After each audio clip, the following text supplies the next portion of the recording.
Hello everybody, greetings from heart care foundation of India and wait talks. मैं हूं doctor के Agarwal. Vaccine लगवा लिया है और वैक्सीन के बाद खांसी हो रही है और जुकाम हो रहा है। क्या ये वैक्सीन से हो सकता है?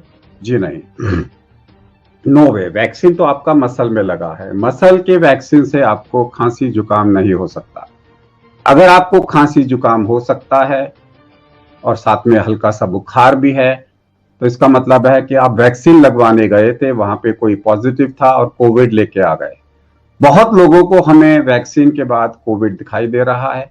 वो वैक्सीन से हुआ कोविड नहीं है, बल्कि कोविड सेंटर में आपको किसी से कोविड लग गया है। अगर आप कोविड का वैक्सीन लगवाने जा रहे हो, तो उस 1 घंटे में जहां पे वैक्सीन लगवाने जा रहे हो, मेक श्योर आपने स्ट्रिक्ट डबल मास्क पहन रखा है। अदरवाइज वापस आते हुए आप कोविड को ले आओगे। और या फिर आपको एलर्जी हुई है किसी चीज से, या फिर कोई और वायरल इन्फेक्शन हुआ है। वैक्सीन से खांसी जुकाम होने का कोई मतलब नहीं है। देश प्रदेश की घटनाओं से अपडेट रहने के लिए चैनल को सब्सक्राइब करें, बेल आइकन दबाएं।